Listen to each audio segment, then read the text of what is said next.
Hey guys, it's Nath from Whiskey Wine Hustle. I'm here with my first on-site at Archie Rose. I've got Dan the Drinks Man, and we're just setting up to go live, taste some delicious Archie Rose. So if you have questions coming in, please feel to hit us up. And we're going to hear a little bit more about Archie Rose and obviously a little bit about Dan.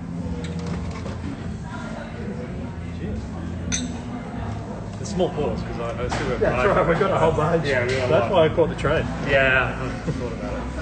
So why don't we let's do your introduction. I know I got a little bit out there, but let's hear a little bit about how you got into this whilst we're first smelling it. Well, surprise, didn't always like whiskey. So, my love there with alcohol, I guess, starts from. I went travelling with friends. We're in Europe. I needed to get a job, I needed to earn money, as people do, and I tried to get roles in various things. I had gone over there and got a role initially in pub, just never done any bar work before, just pouring pints, literally hand pints and stuff. Did that for a while, and then went up to Edinburgh, which we ended up in. We get very distracted here. We ended up in Edinburgh completely by accident because. We were in Bath looking for jobs, we couldn't find work, so where we near Netherlands. And my mum was born in Egmont, in northern England. Yeah, well. And I was like, let's go there. Yeah. So we went and booked an overnight bus, left Bath at 10 p.m, due to arrive at 7 a.m. Yeah. So slept through the bus ride, got off the bus at 7 a.m. in Edinburgh. We just managed to get stuff. Yeah. And we're like, well, this is not Egmont. Scotland. Shit. But it looked pretty cool, so we stayed there. Yeah. And I ended up getting a job in a bar there. So I've worked in bars in Scotland in 2 different periods. Wow. Both for like 6 months at a time. And both times I didn't like whiskey. So, in the like terribly wasted period looking back now. But then really through that work in bars, sort of got exposed to alcohol and whiskey specifically. So, I like it. That's a good story. That's actually a really good story. It's probably one of the better stories I've had so far. Yeah, by accident. Yeah, by accident. Yeah. Do you want to talk us through this one? Yeah, this is pretty special. You probably want to have a look at the side. I think it's the more special side. Whoop. This is something that I haven't tried yet myself. Wow. Okay, so this is the actual number 1. Yep. Yeah, batch 1, world's best rye this year. So, it's something we've been producing whiskey since 2014. Yeah, it started. So 6 years now. Didn't actually release our first one until 2019. So it took ages. This Rye Malt was released in I think September, October last year. Yep. Very, very exciting time. I joined the company in December last year. December. And then global pandemics happened, all these sort of terrible things happened, and we got super lucky. I think it was in March that we actually took out the number 1. That's right. And this is the number 1. This is the first of all of them. Yeah. So it's 75-25 malted rye and malted barley. Yeah. That's what, 46%? 46%. Aged in smells virgin delicious. Yeah. How would you describe the nose then? Like you can look at the legs on there. Like there. Yeah. So this is an interesting one for me because my background is very much in Scotch. Yeah. I've always worked in Scotch whiskey and all that sort of stuff. I don't like bourbons. Yep. I don't like American style whiskey. I've started getting into that. I made it I forced myself. I'm like, right, conscious effort. I've got to sell Rye Malt. Yeah. So I need to understand. You've got to do one step on. Yeah. And so it's quite different because it's malted rye as opposed to unmalted rye, which most of them are. But end of the day, it's still aged in virgin American oak casks for sort of 2.5 years. So it still has a lot of that American whiskey style to it, which is something I'm going to get. But I've started getting into it. I like Eagle Rare. I've found. Okay. It's probably just not a category that I've spent my money on previously or like exposed myself to in a massive way. Well, Eagle Rare is a reasonable price point, very well regarded. But this is. So I find this really good because it's not your classic American whiskey. Yeah. It's spicy though. Yeah. At first. Yeah, it's nice. I think it's that for me. This is the gateway Yeah. Yeah, it really is. in a big way. Yeah. I liken it to sort of halfway between Scotch and American style. Yeah. Bourbon. Yeah. But it is. It's like that spicy. It's got a nice finish, but then it holds it there for a bit, and then sort of lingers. Yeah. Yeah, it's still now. Yep. Yeah, it's good. You can see why it's one. Yeah. It's good. Yeah. It's the best. Yeah, it's the best. It's actually the best. Yeah. We didn't say it. So It's it's not hard to sell this one then. No.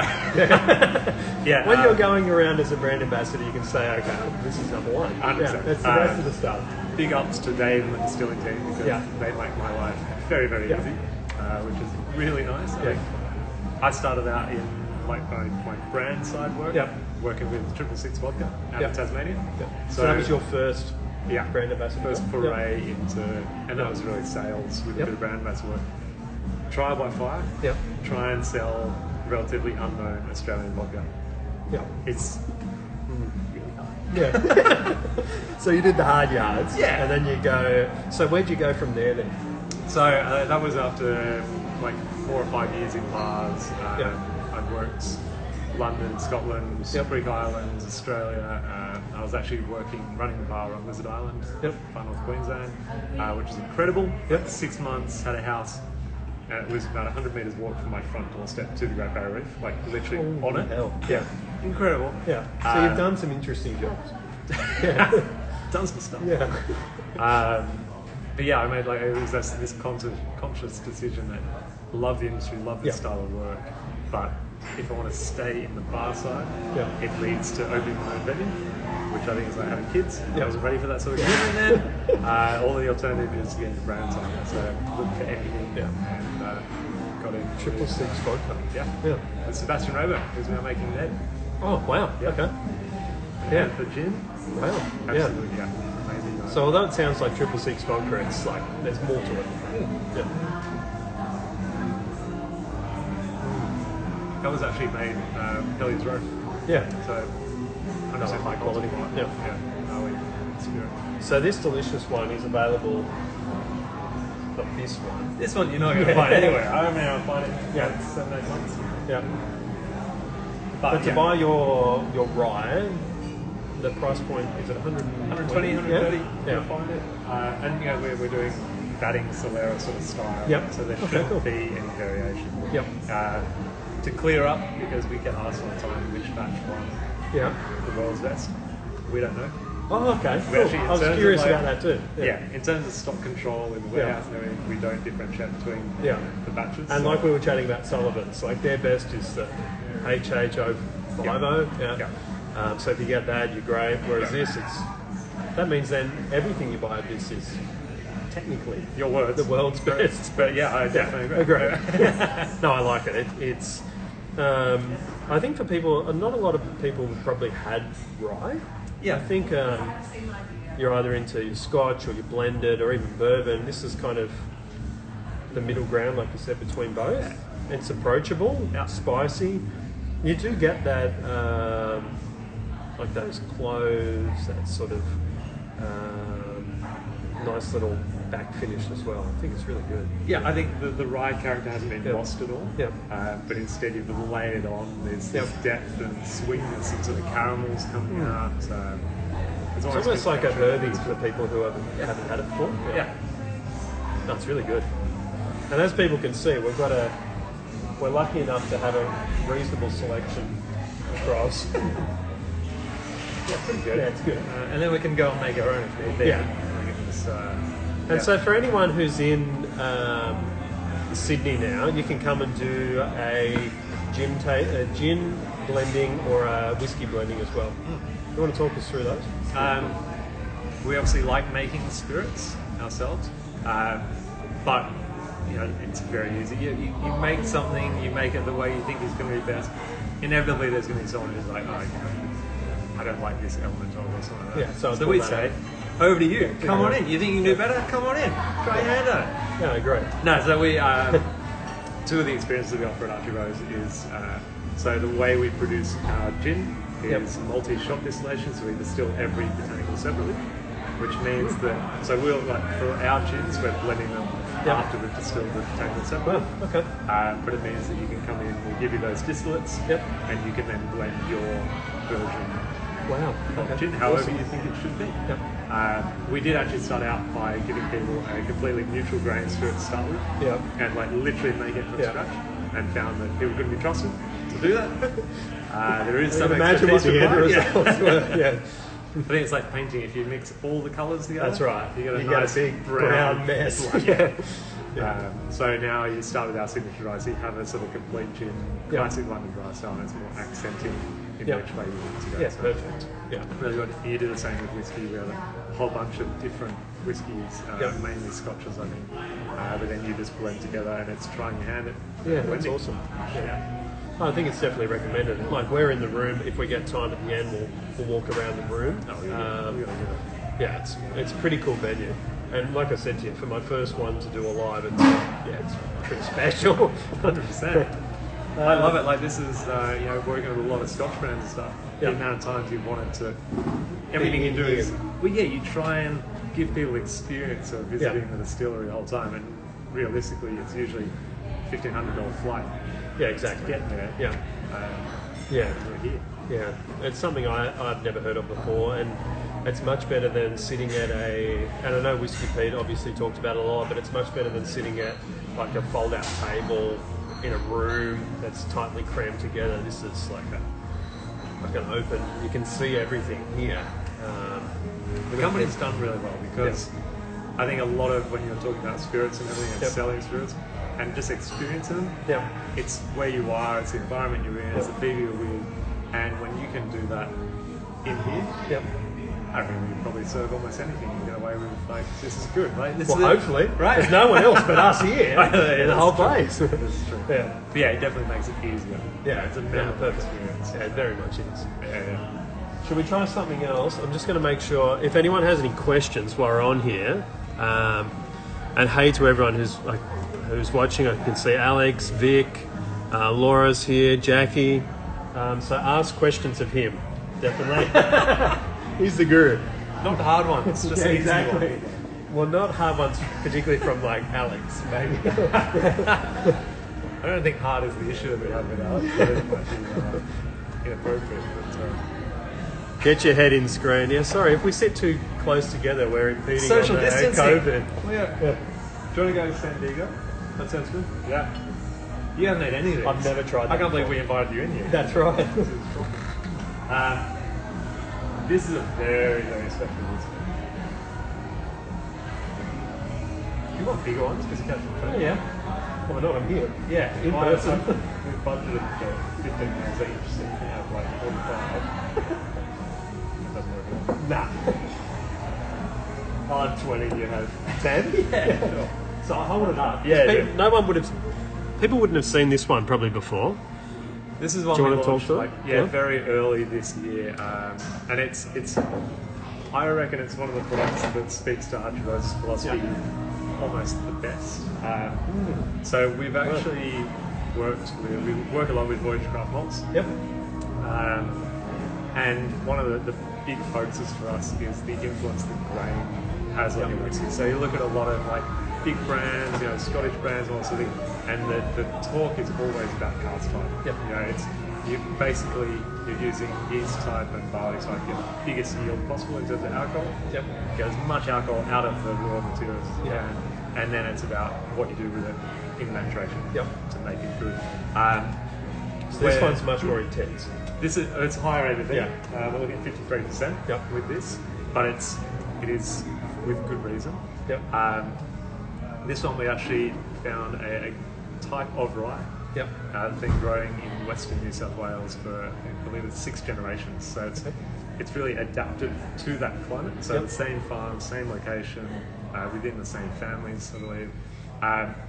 Grown there over all these years, and it's actually adapted to the Australian environment, and sort of thing, which has changed the character of the grain itself. So this is 100% distilled, 75-25, it's the same sort of mash bill that we're talking with the other one.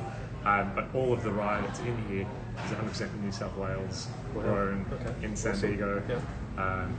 So local. Yeah, so it's intense.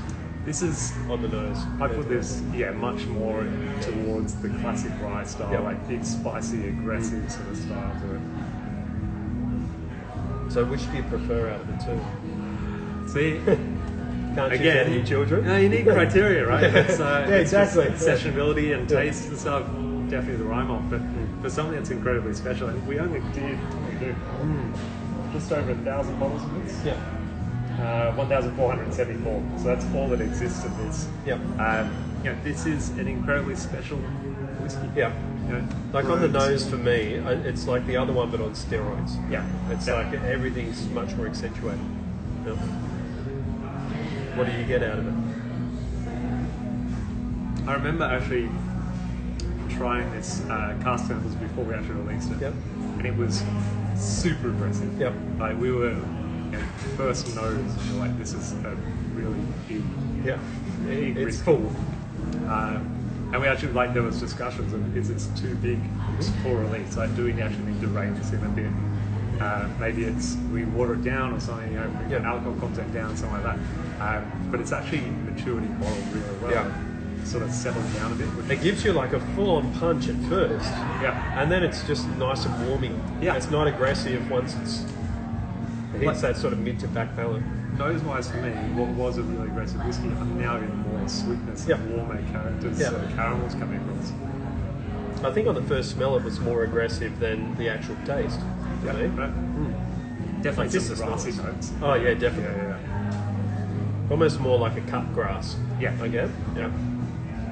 And this is the thing, I mean, quite often with these grains, the ones that you'll find will give you the most character will also give you the least amount of alcohol yield. So it's a bit of a trade-off Yep. between the two, which can be challenging, especially from a No, cost point of view. that's special. Yeah. That's really good. Highly recommend it. But that's not available for people anymore now. Or it is? If you can find it. Yeah. If.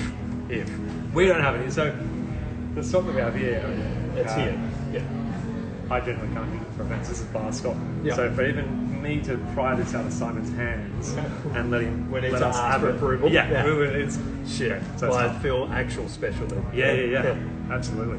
It's something I'm keeping an eye out for bottles. Yep. Because I think I ended up buying one for myself, which Yep. is poor judgment. Yeah, at the time. yeah. So let's get back to your story yes. before. So you went from vodka, Yeah. and then where did you go from there? Walk us through the steps to actually becoming here. Because I think I asked you at the event where we met, I'm like, well, how do you get the best job in the world? And like everyone asks me that. They do. I think it's quite often. I think so. That was that conscious decision, and it was find anything to get my foot in the door. Yeah. Essentially, any role, and any time you go for this sort of thing, people are going to be looking at. Have you done it before? Yeah. Have you got any industry experience or industry contacts? Yeah. A lot of it is relationship management. You've got to build relationships or have relationships already to talk with people. But experience, that's key. So it could have been pretty much anything. At Yeah. that stage, anyone who would give me a job, I probably would have taken it. Yeah. But the whole way through, I really tried to stick to as much as possible.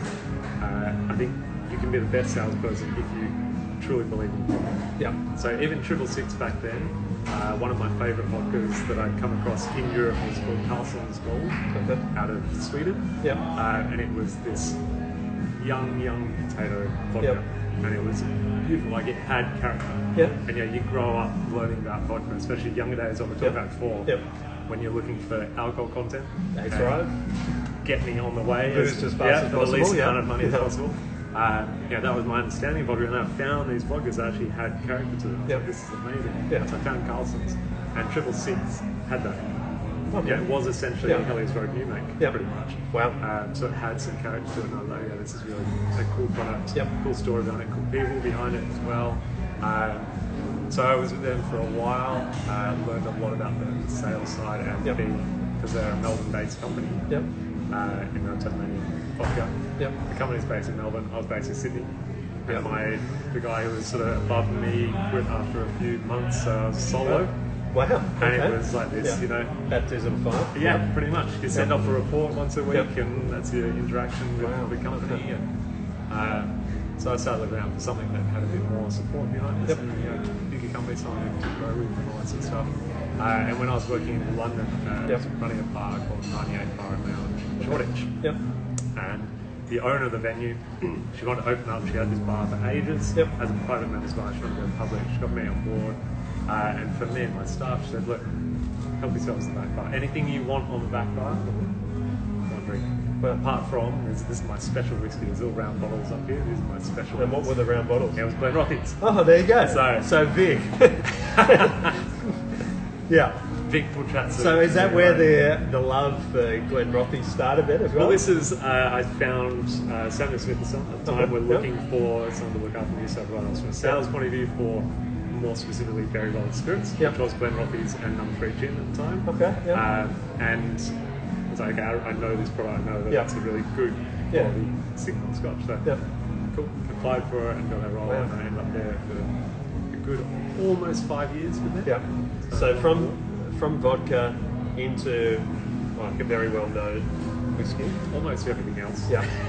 So within that portfolio, we had a fantastic single malt scotch. Yeah. We had a No. 3 gin, which was 3 times winner of best gin in the world. And then we had things like King's Ginger, like a whiskey ginger liqueur. Okay. Cool. A few other bits and pieces as well. So gave me a lot more exposure to different categories as well. But what started as a New South Wales based role grew to just out of necessity looking after Australia and New Zealand. So got a lot of exposure into the commercial side of it and that sort of stuff. And only ended up departing there because Berry Brothers ended up selling Glenrothes back to Edrington. Okay. So Edrington always produced it. Berry Brothers owned the brand, and Berry Brothers decided to sell it back to Edrington. So I went with Glenrothes to their new distributor in Australia, which is Spirits Buffalo. Okay. Took on a brand management role with Spirits Buffalo guys. So we got from Macallan and Ironbark. So it's like vodka, Glenrothes, Macallan, Ironbark. I'll tell you what, nothing scarier than hey, you're going to be managing the most valuable single malt brand in the world for Australia. So that was... And like for people who, I'm sure people on here will watch as well, everyone knows Macallan. In particular, it's like their marketing, they're gurus. It's on TV, it's in the shows. Well, how do you then step up to that? Very different proposition. Because all of a sudden it's not about how do you gain more exposure for your brand. It's more about how do you increase volume in a market that's already very aware of it. Of course. It sounds easy to be like, I've got a great product. There's shitloads of people who've never heard about it. I've just got to let them know about it, and they'll buy it. Right? No, not Macallan. But Macallan, it's a different proposition entirely. You start going. So Highland Park, Macallan, Glenrothes, famous grouse, naked grouse, and cutting star. Wow. Shit. So it's serious. They're serious spread. And from the sort of entry level all the way up to like the upper echelons for price points. Most definitely. I think Glenrothes gave me the first exposure into that when it was with Samuel Smith and Son. I remember early days we had it was the John Ramsey, Gordon Ramsay? Chef? Terrible. No, not Gordon. John. I'm getting my names mixed up. Anyway, it was the old malt master of Glenrothes. We did a special release for his final whiskey. $1,200 retail for a bottle. And Samuel Smith and Son at the time were like, no one's ever going to spend that much on whiskey. And then? Terrible idea. I was like, look, just bring in some. People will buy it. People are looking for this sort of stuff. We bought them and we sold them. Like, okay, this is the market. This at the time, by the way, we're talking about Glenrothes 1988. That's it. Before. At the time, we were selling that for $130 a bottle, roughly. Cost price, so $180 on the shelf. Which now is like $600-700 plus. Wow. So started bringing that in. We went all the way up to the most expensive at the time, an $11,000 bottle of 1968. We did a couple of those. What did it taste like? Is it worth the money or is it the secondary market? This is the old chat we're having before. Well, it's all about what people will pay. It is. That's it. It is, very much so. As we see with stuff like the Japanese whiskies and stuff like that. I think with whiskey, it's diminishing returns. The higher the price point goes, your quality or in terms of like flavour and what you get from it doesn't go at the same rate. What you start paying for is scarcity, exclusivity, and quite often packaging. I mean, it Well, came in that's a like these really kind of nice ones. bottle. So, like, Yeah, but is it worth that? yeah. Well, surely we all hear about Macallan though, and if you've tasted some of those ones that retail for God knows how much, is that worth the hype? Again, it's what is the question? Yeah. From a flavour point of view, you know, there are some spectacular whiskies out there. Yeah. But for me, I mean, I remember Glenfiddich's a really good example for me. I never really got into Glenfiddich. Yeah. I just speak to your question before around my first whiskey though. Yep. Yeah. Was a Yep. Glenfiddich. Yep. Anyway, I was never a big Glenfiddich Yep. fan. And it wasn't until a good friend of mine, Laura Hay, she was the brand ambassador at the time, and she did an event, I want to say it was in Perth, Yeah. and she had 5 cask samples from New Make to like 1-year-old, Yep. 2 years old, 3 years old, 5 years old, and that sort of stuff. And this New Make was like one of the very, very young ones, were just incredible. Yeah. That was spectacular. Like the amount of fruit character coming out of the New Make and all that sort of stuff. You know, not overly oaked or anything like that. It was still very much about the spirit, and it was a great spirit. And I was like, young stuff can be fantastic. Yeah. Old stuff can be really good, but you're probably not going to pay the same price ratio to get it, if that makes sense. Yeah, fair. But then, I mean, I love Macallan. It's become investment stuff more so than. But even their entry level stuff's expensive. It's decent quality, but it can be on the sort of upper level. Yeah. And you can get other things that are just as good for that price point. Yeah. What, 120 roughly for the 12-year-olds? Yeah. Yeah. I think that's a good price for Macallan. I think for a 12-year-old, you're sort of expecting 80 bucks for a good single malt. So then, so if you're comparing Highland Park and Macallan, so the fun part about Edmonton is that pretty much all the distilleries have access to the same wood policy. okay, So yeah, Macallan talk a lot about how much access they have to sherry bodegas and all that sort of stuff. You know, Glenrothes, Highland Park have access to the same wood, essentially. well, you wouldn't know. Yeah. But yeah, Was that there fun? you go. Yeah, so I think it really comes down to what style of spirit you really like. Obviously, Macallan has a very distinctive, big, sort of oily, big style spirit to it, which people really like. I think Glenrothes, it's quite similar in many ways. But Highland Park, really good. I mean, it's one of those distilleries, for me, in being entirely honest, where independent bottlings of Highland Park, absolutely incredible. And Alex is out there somewhere. The Mignol version, Highland Park, is absolutely fantastic. You know, that's a great example of a high alcohol percentage, you know, cask strength, big, bold style spirit from Highland Park. For me, a lot of the OBs, the official ones that you see from them at 43s and that sort of thing, and I think Glenrothes suffered a bit in a similar vein. They're almost too much designed to please a broader audience. Okay. Wow. Okay. Shall we try something other random? Right. Because I do want to hear about the first whiskey, or the first love of whiskey. Yes.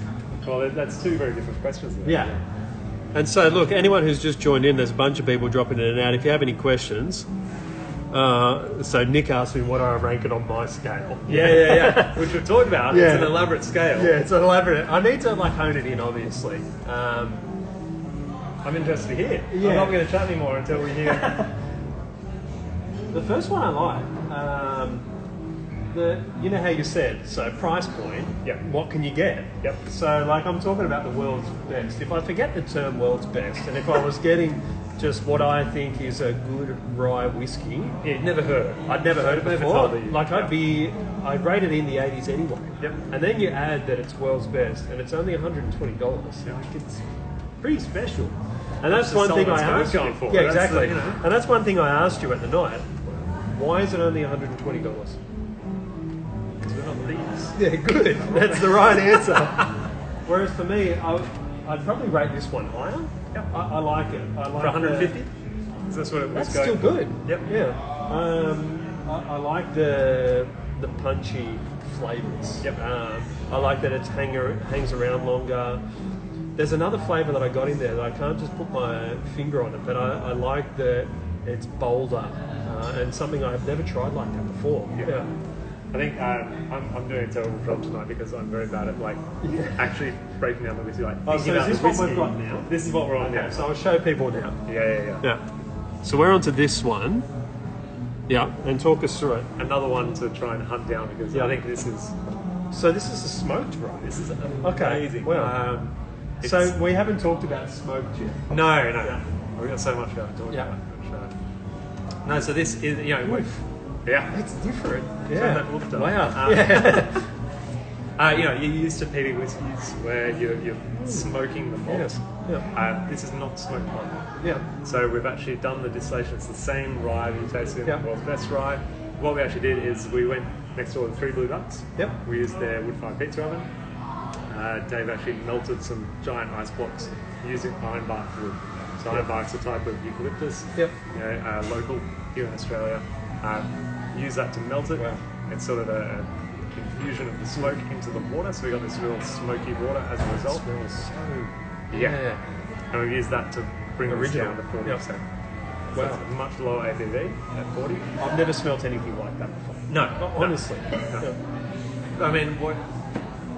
It's like it's still the rye's still there, but like it's not a heavy like an Islay smoke. No. It's like soft. Yeah. It's more the sort of, if I was going to try to describe it like a smoky whiskey, it's more like that sort of Talisker softer. Yep. But mixed with a rye.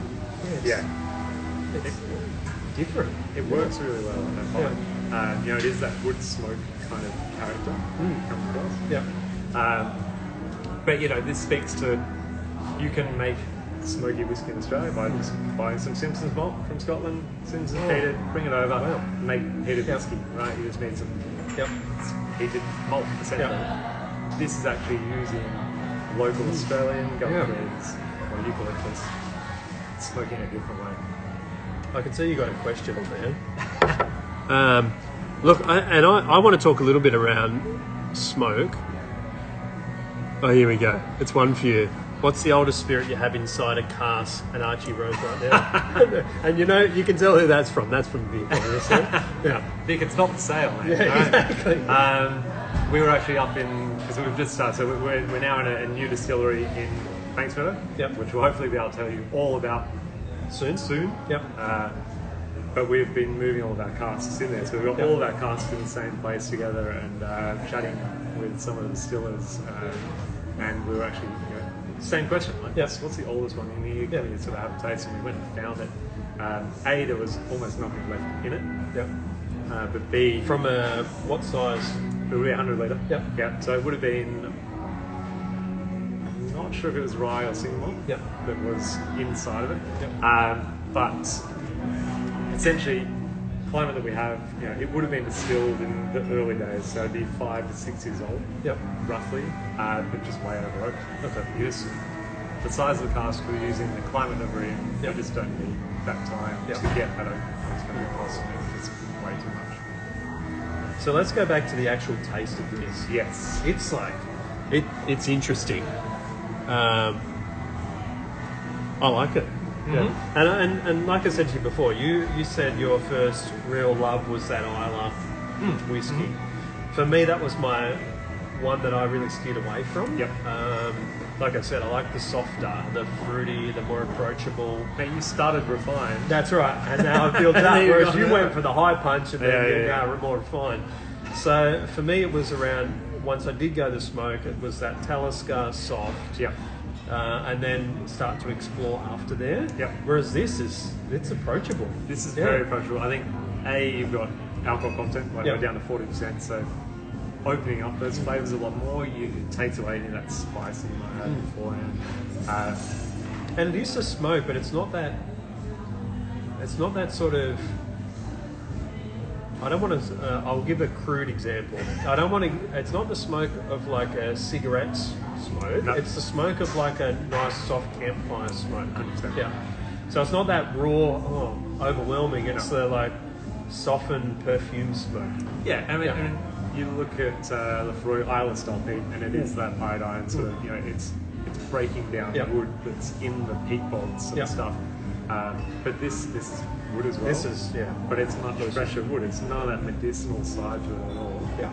I think, you know, it gives it this beautiful meaty characteristic in a big way. So my scoring scale, So I like the entry level. Yep. I like the heavier one for like the body and the complexity and the real punch. But they would be very close to one another, purely because of the differences though. Yep. If I want like a heavy punch, I'll go that one. This one is more like the nice, soft and smoked style. Yeah. It'd be hard to tell them apart because they're so differing. Even though they're in the same field, they're very different. Yeah. I'd say that this is the most weird. Most weird? Yeah. Like, if I go in a bar these days, most of the time I'm like, just give me something different. Give me your weirdest stuff you got. Yeah. And this would tick that box. I wouldn't have thought you guys would make this. Nah, mate. No, at all. Music. I might grab it later. Okay, cool. Yeah, we've done Archie Malt, for example. Yeah. Of course. There's a bottle sitting out there of meat pie distillate. Deemed too forward thinking for the market. Okay. No, but this is like... Would you ever make this again? What I've learned in my nearly 8 months now with Archie is never say never when it comes to us. The idea is definitely not to repeat limited releases. Yeah. So both of these, like, this is the last in the concept range, or with that sort of livery on the label. The Sandigo is the first in the new trials and exceptions. So both of these sort of categories within our branding are really designed to be weird things, you know, one-offs. They're not designed to be crowd pleasers. They're probably something that only a small percentage might like. Like I said with Sandigo, when we first tasted it, we're like, this is going to be purely for your rye fanatics. Yeah, good. No, I like this. Yeah, it's really nice. But yeah, I think smoky for me, I think it was that. Yeah, it's an easy character to get a hold of and be like, okay, this whiskey tastes of smokiness. Yeah, and that's what. And it wasn't Lefroy? I believe it was Lefroy. I have a strong memory of being in a bar. It was in London somewhere, which I still didn't. And, like it's an iconic looking bottle. It is. Like even the labelling, the colour of the bottle, it stands out. Like I'm drinking Scotch, you know. And that's one thing I always looked at it and I thought I should like this. But I wasn't ready for that level of too French for it. Exactly. Yeah. Whereas now it's like, okay, I can understand why people like it. Yeah. It just takes time for some people to build up to that. Yeah, I think. But this is much more entry level. Like I'd recommend this for anyone who likes rye and anyone who likes a smoky whiskey. Yeah. And it's like ticks both boxes. Yeah, it's really good. Massive fan of this. Yeah. There's still, I keep coming across some bottles of smoked gin out in markets. Yeah. Which is the same process. So same gin with smoked water added. So no, this is the most surprising I've tasted, and I wouldn't say it's the best, but it's delicious. Yeah, I mean, this speaks to that. What is the best? Yeah. Which is a very hard question because. But even for $150 to get something like that is not too expensive at all. Yeah. This is, one of the great things I think about Australian distilling. And we see it more and more as we get some of the bigger distilleries come through. It doesn't have to be $500-600 for 500 mil of 3-year-old spirit. We can make, Starwood's a great example. Doing some great stuff. The new Backwards releases, great price point as well. I think that's for that sort of 135 to 150 is approachable. I don't think. Me personally, like to say to someone, I've never tasted your stuff, go and spend $200, it's a lot. Whereas you can do a lot of research for a $200 whiskey out there and know you're going to get something that's very drinkable. It's much more of a gamble on a Australian whiskey that might have only produced a couple to get that $200. Let's be honest, the first release, it's pure whiskey. It's very that's when risky. you just started making stuff. But on the flip side, if you take the first release and you get it, and that's that thing around, if I bought that first release and I haven't opened it and it does take off, then you're in for a good one. Absolutely. Yeah. You just never know. It's something, so all of our releases, we typically release direct to consumer with the first release. So you'll see with our single malt on the 28th of September, it'll be ballot to consumers. Wow. Okay. Will be the first way we do it. And that's a big part of that is actually us setting the pricing market. So it's not going to be that someone can jump on there and just buy up a bunch of stock and start selling for 500 a bottle. We want it out there at 120. So that's the price we want. So we can set that price, and then from there we'll start releasing the retailers and bars and all that sort of stuff. But it's harder for them in the secondary market to stuff up. So. Which is good, and that's the nice thing. Like sort of trying to squash that initial secondary market at least. But if you release it and it goes as well as one of these, you can't stop it. Yeah. No, I think it's awesome. The other things that you got here, just so in case anyone asks, you have a random chocolate rye, you've got the New Make, you've got the award winner, and the white rye, which we had in a delicious cocktail. Yeah. So what do you mean by the 8th release then? So this is just batch 8? Batch 8, yeah. Batch 9. Yeah, so our batches are pretty sporadic, and it is very much, it's a vatting process. I don't know how much we have in the cellar. It's how much we'll release of it, but they should all be the same. But I think batch 9 is what we're up to currently. Yeah. So, and for people who didn't know that you have a whiskey coming out in September, talk us through that. We've got to have a taste of this, because this is... Oh, that's the pure. Yeah, this is before we put it in barrels. Yeah. It's our 6 Malt New Make. Yeah. Really, really excited. So I actually managed to swindle my way into my first taste of a cask sample only last week. Wow. Okay. Of what we're actually going to release. And I can say, honestly, I was very, very happy. Yeah. Put your name on top of the ballot list once. Yeah. Justin from Whisky in Isolation just said. Yeah, so this is what? Only 50%. Yeah. I mean, that'll be cut down for bottling for this, because this was a limited release, which sold out. I happen to know there's some models at Liquor Emporium in St. Peters. Okay, there you go. Yeah. If you're looking for it. Yeah. But a really, really... It's like a nice sweetness. Yeah. And like a freshness flavour to it as well.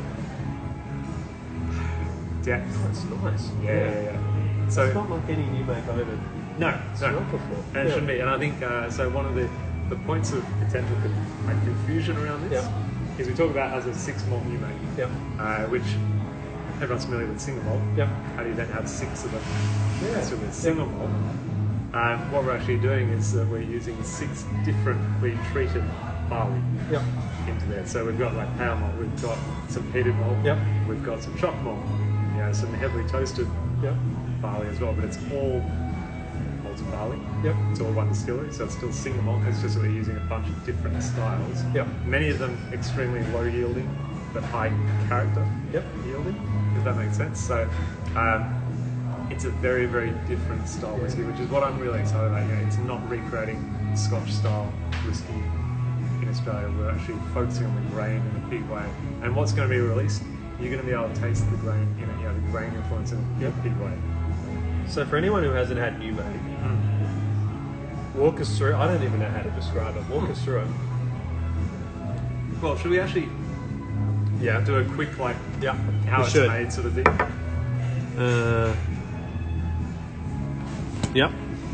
So we'll start over here. So we get our malted barley in. We grind it down. This guy, which then empties in here. So you got your grist, your ground down barley. You go in here. You'll see in here we actually have a perforated floor on the bottom. This is where we're running hot water through it and essentially extracting the sugars which we're going to use for fermentation. So it goes into our wash packs here, where we then ferment. We add the yeast and essentially turn it into a beer. We're using both distillers and brewers yeasts at the moment. So one for yield, one for flavour.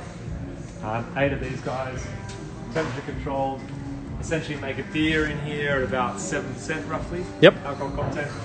You then stick your beer into the wash still at the back, big kettle. In the wash still, you're essentially just taking out the water in a big way, or reducing the amount of water. So we'll end up with about a 20% alcohol product out of that, which then goes into our spirit still for our second distillation. And this is really where we're starting to make the cuts and really just focus on the ethanol portion and the flavour compounds. And it'll come out of there in around the mid-60s, sort of percent-wise. And this is what we're tasting, is what comes out of here. So the mid-cut, really where a lot of the flavours are coming from. Generally, when you're talking about Scotch whisky, you're probably looking at about 30% of the character coming from the spirit itself. For us, we're going for a much higher percentage of character coming from the spirit, because the spirit's really where the grain influence shines through, the sweetness as well. All your oily compounds come in from there as well. So, like, considering there's no aging at this, Yeah. it doesn't taste like vodka. You know what I mean? Yeah. Like, that's what people would probably think then. And it is Yeah. really a vodka at Yeah. this stage. In simple terms, this is a vodka until it's been in the barrel for 2 years. Yeah. Like This is nice. This is Yeah. nice, yeah. So both this and our white rye, Yeah. our white rye at least, we actually distill a little bit differently to our actual New Make. Yep. So it's not quite New Make that's Yep. in here. And that's because typically with a New Make, the end product can have a lot of, if you imagine a flavour diagram, like a Yep. spider diagram, it can have a lot of spikes. Yep. Right, so there's a lot of bits around because you're going to mature it. And that time in barrels, we round out those spikes. Yep. So because this is designed to be drunk as its own product, Yep. we actually distilled it to have as few of those spikes to be an already rounded product. Yes. So tighter cuts and all that good stuff. No, it's nice. It's good. It's not something I've ever really hunted for, but it's delicious. Yeah. New Make, I think every time I've gone to distilleries, this Yeah. is the thing that I want to taste. Because I reckon this is we talk about Well, this spirit. is the purest form that they're going to make from the distillery. It's the heart of the distillery style. No, it's good. So you've obviously tasted some not so good, but this is very approachable for a raw spirit. 100%. Yeah. And that again speaks to Dave the distilling team Yeah. and how much effort is going into this. No, it's really nice. Like the flavour of it though, it's like it still has a really nice flavouring to it. Yeah. This is so, just what we were talking about before, Yeah. where you could go for a high yield Yeah. and just get something that does pretty much shades of ethanol. Yeah. A bit of that barley character. Yeah. In here we want character. Like for now, this is long. I'm now getting chocolates coming Yeah. through and sort of mockers. Yeah, you do. Sort of stuff. There's Yep. a slight peat influence in there. Yeah. We want this to be very flavoursome. We want this to shine through in the end product Yeah. as well. So that's a really important part for us, is to have a lot of flavour and character. in That it. chocolate is you're Right. bang on with that. That mocha in particular is like that's the perfect wording for it. Yeah, it's not that like rich dark chocolate. It's like the softened Milky, chocolate. right? Yeah, yeah, it's really good. Like where does that hint of peat come from? Like that hint of smoke. So there is some peated malt in there. Okay, That's what cool. I see. So we, Yeah. we do get some from Yeah. Simpsons in Yep. Scotland for our peated malt. A lot of the things with Archie Rose, we're trying to source locally as much as possible. Yep. Sometimes it's not possible to get in, like in terms of the volumes Yep. that we require. That sort of stuff we're limited. Yep. So for those, we'll go to wherever's making it best and get it from there. Yep. But This is great. Like Yeah. this is, yeah. For anyone who wants a new make, yeah, give this a try. Yeah. And it should give you some idea of what to expect when the single malt does come out. Yeah. Oh, you're right. Yeah. And the single malt, the age of it then? Don't know yet. Okay. We're waiting to find out because we're. I don't remember how much I'm allowed to actually say about stuff. So it's aged. It's definitely Yeah, like it's aged. okay. I mean, it's this Yeah. aged Yeah. and much more delicious. yeah. You can expect. I mean, we've been distilling both rye and single malt Yep. pretty much since 2015. So we've got Okay. 5 years there. Bearing in mind the age is always going to be noted as the youngest whiskey that's in there. Yep. So yeah, of course. it's in terms of if we were to put an age statement on, which we just don't. It's, Yeah. it's not about that. Yeah. It'd probably be 2 and a bit years. Okay, cool. So, And your taste of it when you got it from the barrel, it's good. Yeah. very, very exciting because Yeah. it's a product that I'm going to have to sell. Yeah, of course. There's going to be a lot of it. It's going to be kind of a core Yeah. range in a way. Yeah. You want it to be good. Is the yield going to be as much as the rye then? I think we should have more. Yep. We've been preparing for this for a long time, and I Okay. think the rye experience Yeah. with winning world's best. Yeah. It's got you prepared for this release. Well, Will, our founder, always sort of said that he didn't want to do a Sullivan's Cove and win a big award and run out of stock. So Next minute. So Yeah. exactly. Yeah. We then won this big award, Yeah. and from like we're still maintaining stock supply. Yeah. But it is week by week. We're like Yeah. filling, and then the And whole this is without filling. even releasing your whiskey Yeah. in 1 month's time. Yeah. So I think Wow. some learnings from That's that. exciting. Yeah. Yeah. Very much so. No, also, it's delicious. Like, it is really nice. So happy with it. It's Yeah. a relief. So for me, like, it's harder to give this one a rating on the scale because it's like it's off the scale. You know I don't what I think mean? you've given Like, us a single rating yet. I think it's all been it'd be pretty so good. if I was going to rate things, I'd rate the smoky number one. Yep. Yeah. And why? Because I wasn't expecting it, you know, and I like that softened rye, but also the pump up of the smoke, but not that heavy, like I said, that heavy Isla smoke, the like softened Australian smoke. So I'd rate that number one, high 80s, even for the price, 150 is good. Then the second one is the much more Sandigo Heritage. pumped up rye, high 80s as well, but not as high 80s. But for price point, Very non-specific, which 89, 87, but for price point, like that's exceptional. Yeah, for 120 bucks. I know the other ones are only $30 more, but for the everyday Joe Blow who can get their hands on this, it's by far and away the best one and the most approachable. Yeah. I just want something different. Yeah. From a holistic point of view. Yeah, I agree. 100%. I get that. And I think that's the same as we were talking before. Yeah. My best whiskies would be things like Finlagan and Naked Grouse, and because they're cheap. Yeah. They're good for what you pay for them. Yeah, they're very drinkable, exactly. that sort of stuff. But then there's the great whiskies, which are, there's some Clone Leaf single cask out there, and there's amazing.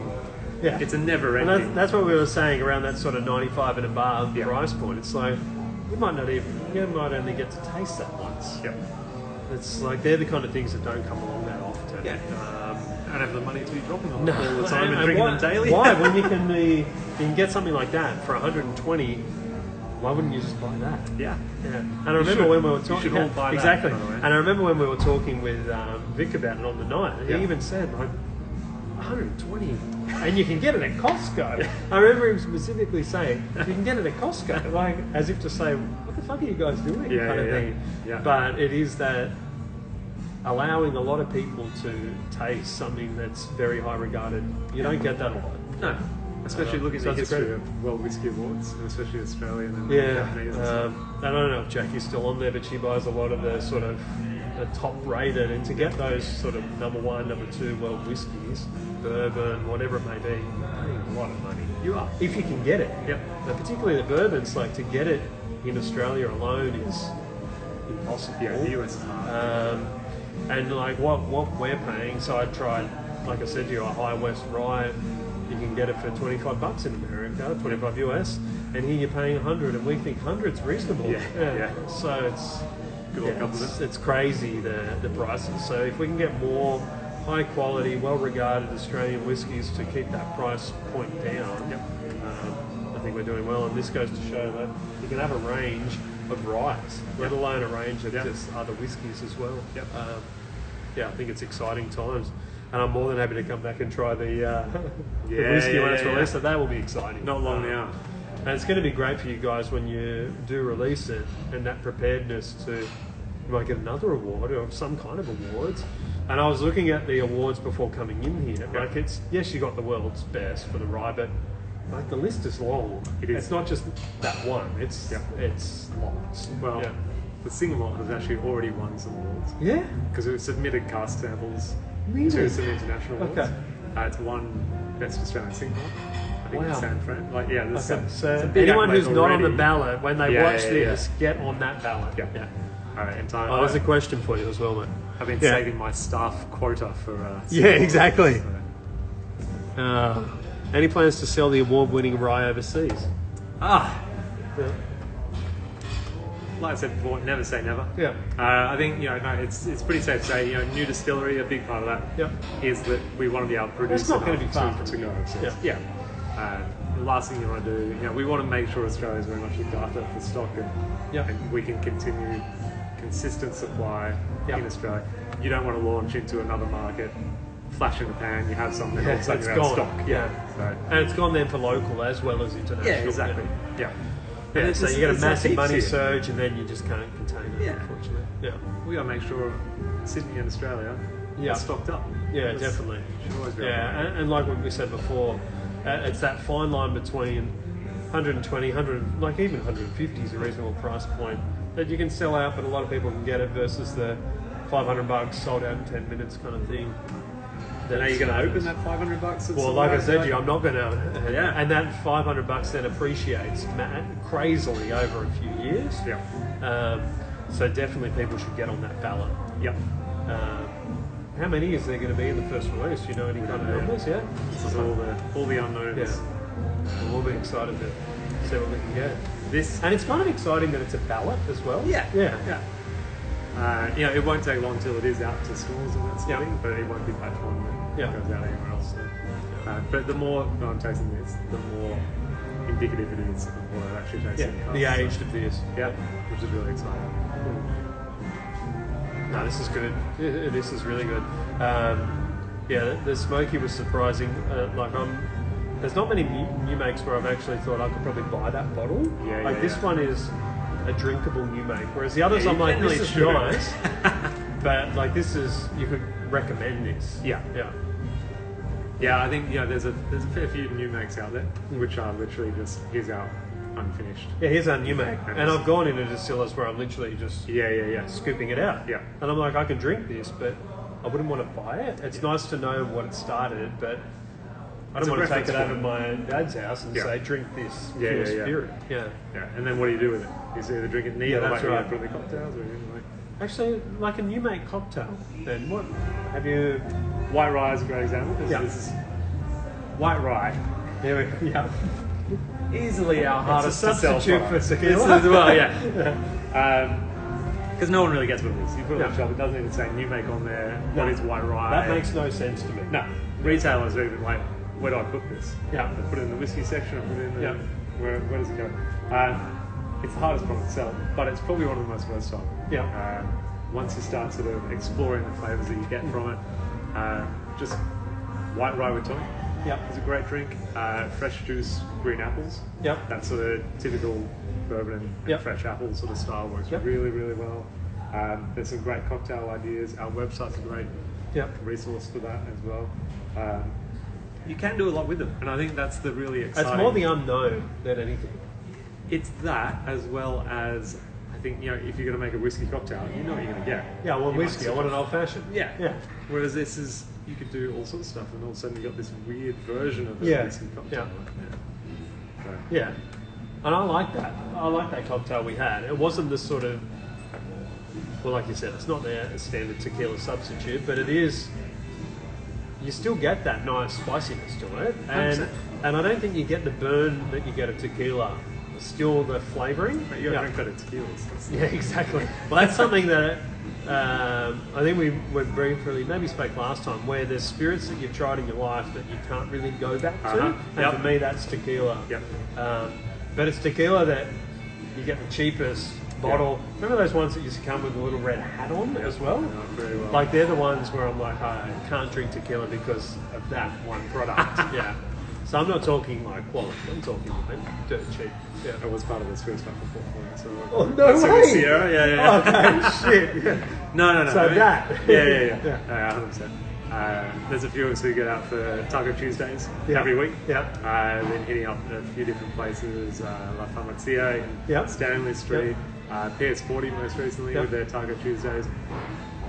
It is Taco Tuesday. 100% recommend. Go and see the guys, and there's some great, like, they'll and it's not like that burning spirit of a tequila. Well, no, because they mix it really well as well. They can be a gateway for you. Because that's what you need, is a whole other category to explore. Whiskey, wine, tequila, hustle. Yeah, exactly. I think I've got enough on my plate. Something like that. But that tequila, that's the sort of one gateway. Look, we've only got a minute left, but there is one more question. Oh, here we go. You got to have one more from your mate. From your experience at Glenross, preferred ex-cask, bourbon or sherry? That's a hard one. Look, for me, straight answer is fortified wine casks, sherry, ports. Love some of the like Kilhope, heavily peated with a fortified wine cask is just spectacular. But then like going and seeing Dan up at Byron at Highwayman. And his bourbon cask was... and he has a release obviously coming out. Which I think is... Bourbon cask will be in that at some point, and it was Like Yeah. my favourite over his fortified wine cask maturation. So it depends on the whiskey. But Okay. typically, I'm a sherry man. Yeah. What can I say? Yeah, I'm I a like sucker that for the too. dark bottle. Yeah, exactly. Look, we've only got 20 seconds left. I can see it counting down, but mate, thanks for letting me come Thank in. you. Yeah. Hey. And, Sanitize and we'll these definitely, afterwards. yeah, we will, and we'll definitely come back in once you, have that whiskey. Oh, Hopefully mate. it's award-winning. I'm sure you need to steal it. It's so much stuff. Yeah, exactly. Cool. Thank you Thanks, guys. guys. Thanks for tuning in. No worries.